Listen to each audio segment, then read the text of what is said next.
Preview.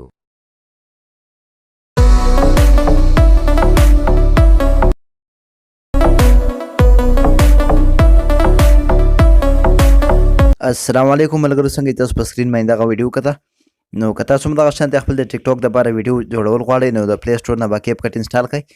د هغې نه وروسته به تاسو ته زما د ویډیو په ډسکرپشن کې یو لینک میلاو شي، نو تاسو به په دغه لینک باندې کلیک کړئ. کله چې تاسو په دغه لینک باندې کلیک کړئ نو تاسو به بیا دلته راولي، دلته نه به تاسو په دې یوز ټمپلیټ ان کیپ کټ باندې کلیک کړئ.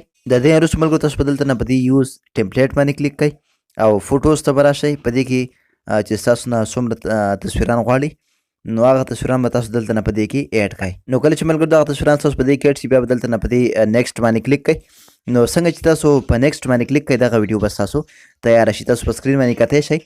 نو دا بیا ځان سره سمپل په ګیلري کې سیو کړئ، بر په دې ایکسپورټ باندې به کلیک کړئ، ایکسپورټ ویداوټ واټر مارک باندې به کلیک کړئ. نو دغه ویډیو به ستاسو په ګیلري کې سیو شي.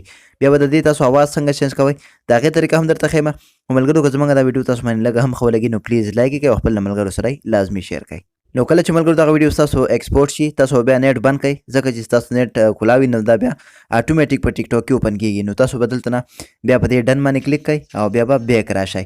نو څنګه تاسو بیک راشئ بیا به دلته په دې نیو پروجیکټ باندې کلیک کړئ، دلته نه به ویډیوز ته راشئ. کومه ویډیو چې اوس موږ د کیپ کټ نه ایکسپورټ کړله دغه ویډیو باندې به کلیک کړئ او ایډ باندې به کلیک کړئ. نو دغه ویډیو به ستاسو په کیپ کټ کې ایډ شي. بیا به د ویډیو اخر سر ته راشئ، دلته کیپ کټ یو لوګو راځي، په دې به کلیک کړئ، دا به دلته نه ختمه کړئ. اوس په خپل په دې ویډیو باندې کلیک کړئ، ایسته والیوم ته به راشئ، په دې به کلیک کړئ، د دې اواز به بند کړئ. اوس په آډیو ته راشئ، ایکسټریکټډ ته به راشئ او په دې کې تاسو د کومې ویډیو آډیو لګول غواړئ هغه ویډیو به دلته نه راواخلئ.